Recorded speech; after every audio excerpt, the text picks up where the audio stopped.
Lições bíblicas. E o Verbo se fez carne. Jesus sob o olhar do apóstolo do amor. Lição 11. A intercessão de Jesus pelos discípulos. Texto áureo. E a vida eterna é esta: que conheçam a ti só, por único Deus verdadeiro, e a Jesus Cristo, a quem enviaste. João, capítulo 17, versículo 3. Verdade prática. A oração que Jesus fez ao Pai, em favor de si próprio, dos seus discípulos e da sua igreja, ressoa ainda nos dias atuais. Leitura bíblica em classe. João, capítulo 17, versículos de 1 a 3, e versículos 11 a 17. Jesus falou essas coisas e, levantando os olhos ao céu, disse: Pai, é chegada a hora. Glorifica a teu Filho, para que também o teu Filho te glorifique, a ti, assim como lhe deste poder sobre toda a carne, para que dê a vida eterna a todos quantos lhe deste. E a vida eterna é esta: que conheçam a ti só por único Deus verdadeiro e a Jesus Cristo, a quem enviaste. E eu já não estou mais no mundo, mas eles estão no mundo, e eu vou para ti.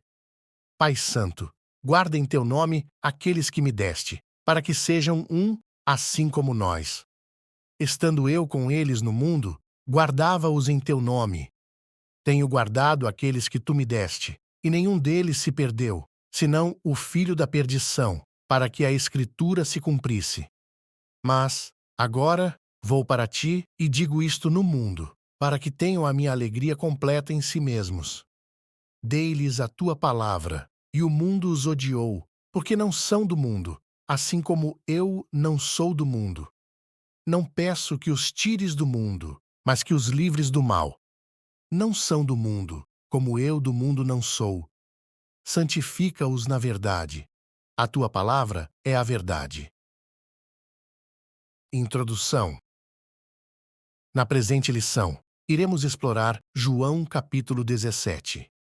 Este capítulo descreve a oração mais significativa que o nosso Senhor fez em benefício de si mesmo, ou seja, a sua glorificação, bem como a dos seus discípulos e dos cristãos que viriam a crer num futuro próximo. A oração sacerdotal de Jesus é uma importante lição sobre a unidade do povo de Deus no seu reino e o propósito de promover o Evangelho de Jesus no mundo. Tópico 1. A oração de Jesus e sua glorificação. 1. A oração de Jesus. Entre todas as orações do Senhor documentadas nos Evangelhos, é indiscutível que foi João quem relatou, possivelmente, a mais elevada oração de Jesus. No início de João capítulo 17, versículo 1, está escrito: Jesus falou essas coisas. Essa frase remete ao discurso do Senhor sobre a vinda do Espírito como Consolador, conforme estudado anteriormente. Certamente o local onde o Senhor se encontrava era o mesmo em que partilhou a última ceia com seus discípulos. Em relação à oração de Jesus, no capítulo 17, os estudiosos costumam se referir a ela como a oração intercessória, a oração sacerdotal de Jesus ou a oração da consagração. Nosso Senhor apresentou essa oração em, pelo menos, 3 partes. Ele orou por si mesmo, intercedeu pelos seus discípulos e, também, fez uma oração pela igreja futura. 2. A oração de Jesus pela sua glorificação. Na oração de Jesus pedindo por sua glorificação, havia um significado espiritual mais profundo, que não se tratava de um ato egoísta. Como já abordamos, ele estava plenamente ciente de seu ministério e, portanto, da finalidade de sua missão na terra. Assim, em sua conversa direta com o Pai, Jesus declara que é chegada a hora, referindo-se ao momento em que o Pai o glorificaria por meio de seu sacrifício redentor no Calvário. Nosso Senhor expressa: glorifica a teu Filho, para que também o teu Filho te glorifique a ti. Que tipo de glorificação seria essa? Mediante a sua morte, o mundo o conheceria e a vida eterna seria oferecida a todos que o aceitassem como Salvador de suas vidas. Glorificar alguém significa torná-lo conhecido. Jesus seria reconhecido como o Filho de Deus, o Salvador do mundo. 3. A mesma glória com o Pai. No versículo 5 está escrito: E, agora, glorifica-me tu, ó Pai, junto de ti mesmo, com aquela glória que tinha contigo antes que o mundo existisse. Essa referência à glória se relaciona à divindade do nosso Senhor como o Verbo divino, antes da sua encarnação. Na realidade, o que Jesus solicita é a glorificação mútua entre o Filho e o Pai. Somente nosso Senhor, o Filho de Deus, poderia fazer tal pedido por essa glorificação, uma honra que ele possuía antes que o mundo existisse. Essa declaração evidencia a divindade de Jesus ao revelá-lo como um com o Pai. Com base nessa igualdade com o Pai, o pecador que confessa e se arrepende de seus pecados recebe a vida eterna e conhece, pela fé, o único Deus verdadeiro e a Jesus Cristo, a quem enviaste. Sinopse 1. A oração de Jesus demonstra o seu desejo em glorificar o Pai e reafirmar a glória que compartilha com Ele desde toda a eternidade. Tópico 2. A oração de Jesus pelos discípulos. 1. Intercessão pela proteção dos discípulos. Nos versículos 4 a 8, exceto o versículo 5, Jesus ora como se estivesse apresentando um relato ao Pai sobre tudo o que realizou durante seu ministério na terra. No versículo 6, ele intercede por seus discípulos e pela unidade entre eles, uma vez que seriam os responsáveis por continuar a obra que Jesus havia iniciado. Para o Pai, o nosso Senhor se refere aos discípulos como homens que do mundo me deste.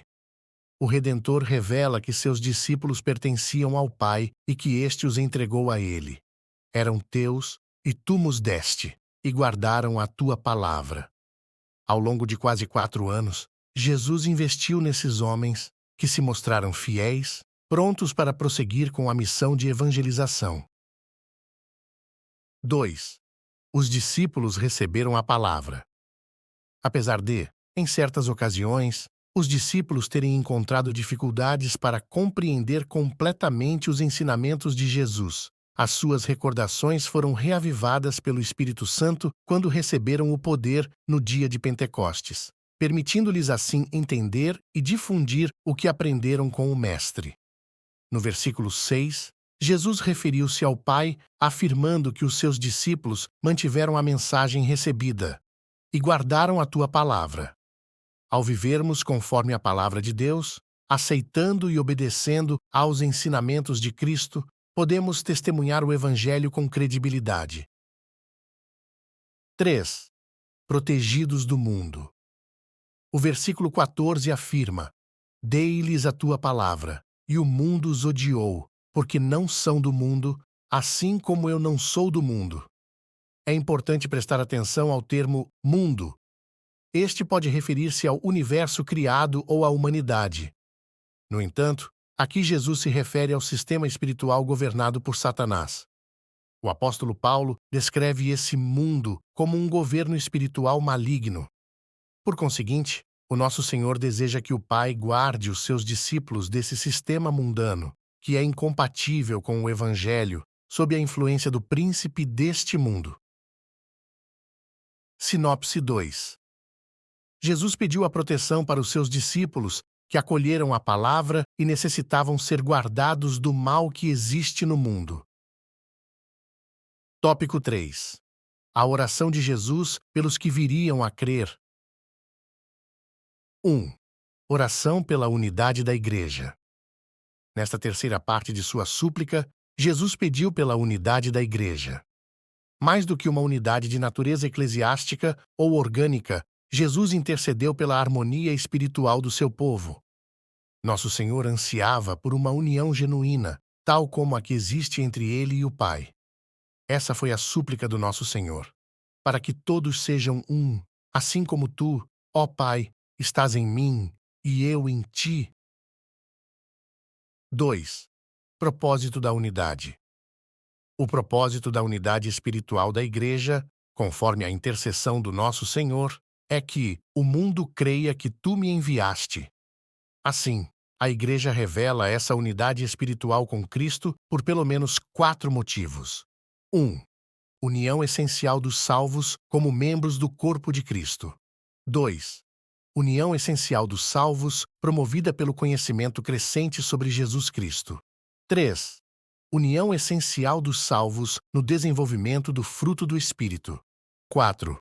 União essencial dos salvos manifestada na glória como filhos de Deus e detentores da vida eterna.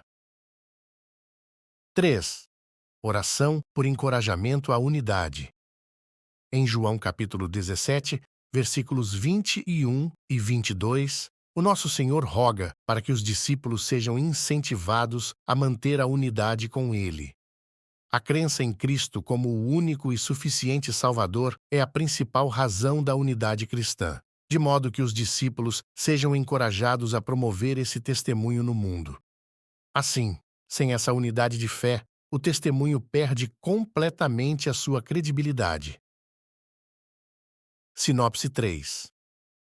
Jesus fez uma oração pela unidade da Igreja, promovendo a comunhão entre aqueles que viriam a crer. Conclusão. É extraordinário perceber que a oração sacerdotal de Jesus Cristo continua a ressoar nos dias atuais. Fazemos parte do corpo de Cristo e esse privilégio deve manter-nos cientes da nossa função no reino de Deus.